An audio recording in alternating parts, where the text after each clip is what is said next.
Assalamualaikum warahmatullahi wabarakatuh. Selamat malam. Perkenalkan, kami dari kelompok 2 akan menjelaskan dari tugas akhir kami yang berjudul Rancang Bangun Prototipe Green Hydrogen Plant Skala Kecil berbasis PLTS.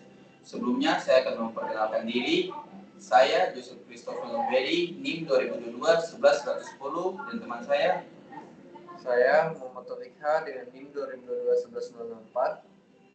Dan saya Miriam Alfiqin dengan NIM 2022-11037. Dan saya Yusuf Evan Barao, NIM 2022-11139.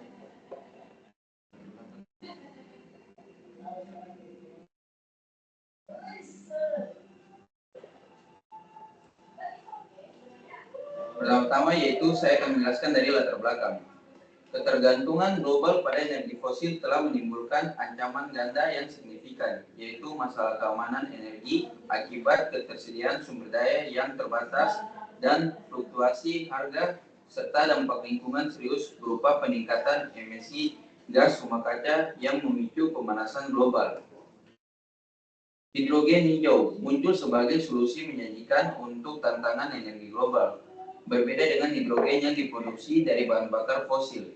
Hidrogen hijau dihasilkan melalui proses elektrolisis air menggunakan listrik dari sumber energi terbarukan seperti surya atau angin.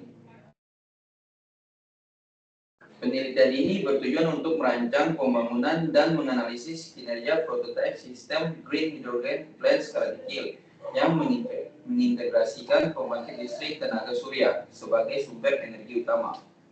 Rumusan masalah. Pertama, bagaimana proses perancangan dan implementasi mesin penghasil hidrogen berbasis energi terbarukan dengan sumber daya dari pembangkit listrik tenaga surya. 2. Bagaimana merancang dan membangun sistem PLTS off-grid yang mampu menyuplai kebutuhan daya yang sesuai dan stabil bagi proses elektrolisis dalam skala prototipe. 3. Bagaimana hubungan antara variabel pemasukan dengan laju produksi gas hidrogen dan efisien elektrolisir. Tujuan, merancang dan mengimplementasikan mesin penghasil hidrogen berbasis energi terbarukan dengan sumber daya dari pembangkit listrik tenaga surya. Merancang dan membangun sistem PLTS off-grid yang mampu menyediakan daya listrik yang sesuai dengan spesifikasi untuk elektrolisis prototipe.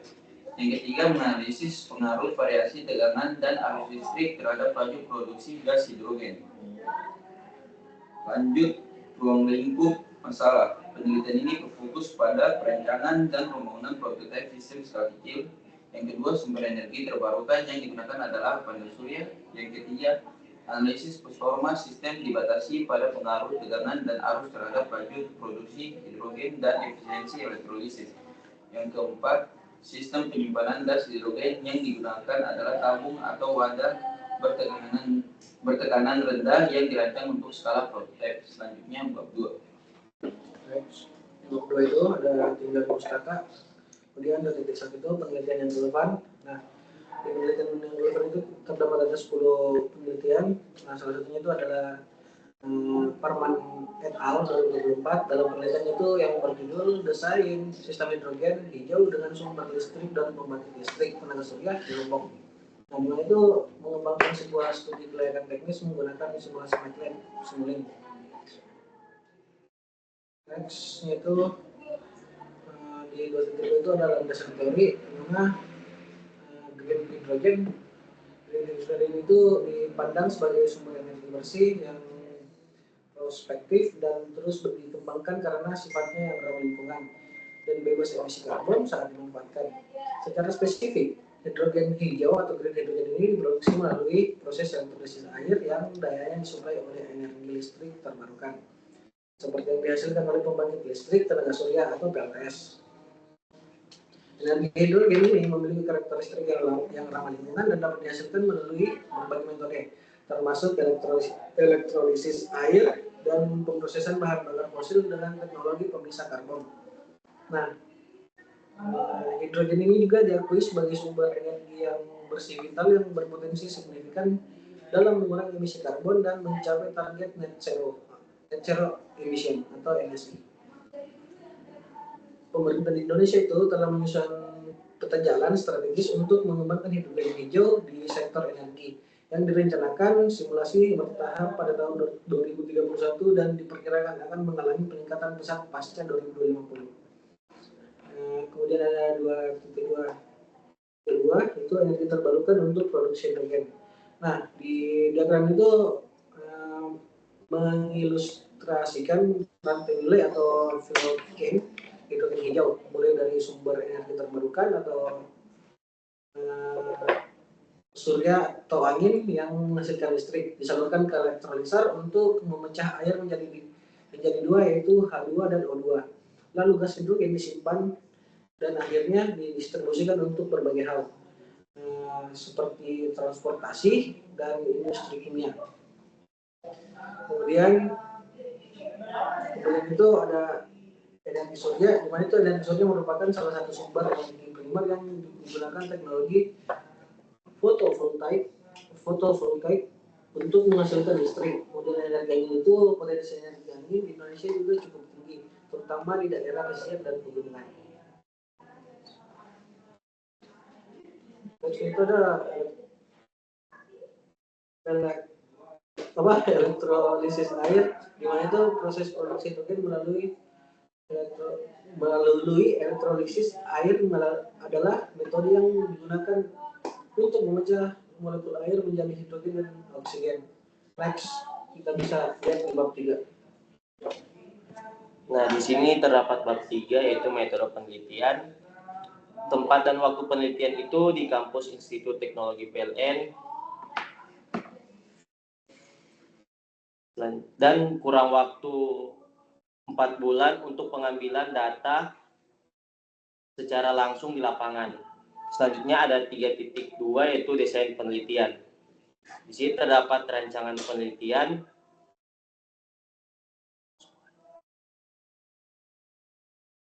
pada tahap desain penelitian atau bagian alir di atas dapat dijelaskan. Yang pertama, melakukan studi literatur. Tahap ini dilakukan pengkajian mendalam terhadap berbagai sumber pustaka, meliputi buku, jurnal, artikel ilmiah. Sumber-sumber ini dijadikan sebagai data primer dan sekunder. Yang kedua, perancangan desain single line diagram pada konsep yang akan dikembangkan, sehingga dapat menentukan batasan-batasan komponen yang digunakan untuk pengerjaan alat. Yang ketiga, melakukan pembuatan prototipe sesuai dengan konsep dan memastikan telah memenuhi spesifikasi teknis dan kebutuhan penelitian. Yang keempat, melakukan pengujian terhadap prototipe. Yang kelima, melakukan analisa data dengan tujuan utama untuk mengolah dan menafsirkan seluruh data yang telah dikumpulkan. Yang keenam, membuat kesimpulan atau pembuatan laporan. Nah, ini untuk wiring diagramnya.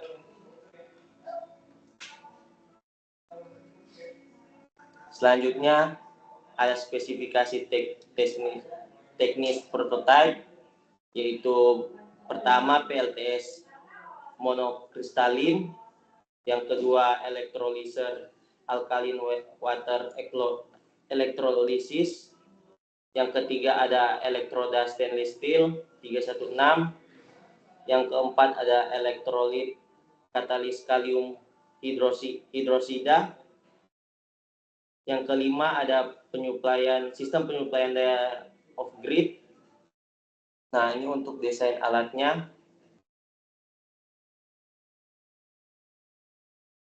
Nah, di sini terdapat metode pengumpulan data. Yang pertama, pengujian karakteristik PLTS. Yang kedua, pengujian kinerja elektrolisis dengan variasi input. Yang ketiga, pengambilan data kinerja. Selanjutnya ada metode analisis data. Yang pertama itu analisis hubungan input-output. Yang kedua, perhitungan efisiensi elektrolisis. Yang ketiga, perhitungan efisiensi sistem total. Dan yang keempat itu ada evaluasi kerja.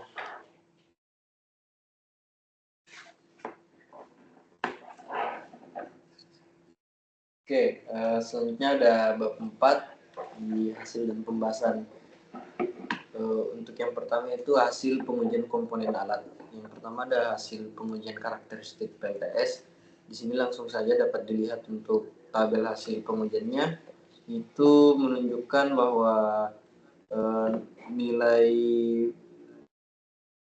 tegangan dan arus itu mengikuti dari nilai radiasi. Kemudian daya teoritis yang dihasilkan juga mengikuti semakin siang maka dayanya semakin besar. Kemudian selanjutnya ada hasil pengujian elektrolisis dengan variasi tegangan.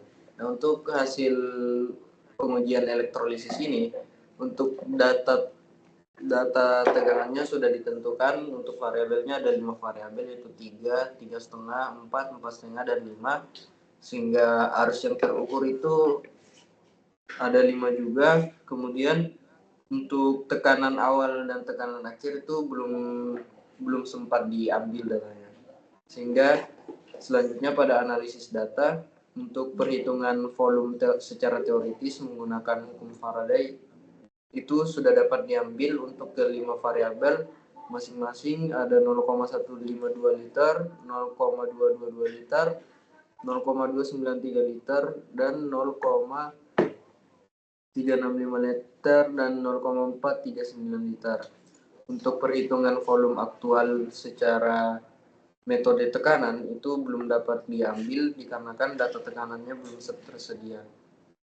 Sehingga didapatkan pembahasan bahwa berdasarkan data pada tabel 4.2 diasumsikan bahwa peningkatan tegangan input yang diatur melalui buck converter itu memicu peningkatan arus listrik yang mengalir ke dalam sel elektrolisis. Mungkin untuk datanya yang dapat dijelaskan hanya itu. Selanjutnya ada penutup. Di bagian kesimpulan dan saran belum ada dikarenakan data yang dimiliki belum cukup untuk mendapatkan kesimpulan dan juga saran. Mungkin sekian dari kelompok kami, saya kembalikan ke pembuku. Baik, mungkin sekian dari kelompok 2. Terima kasih.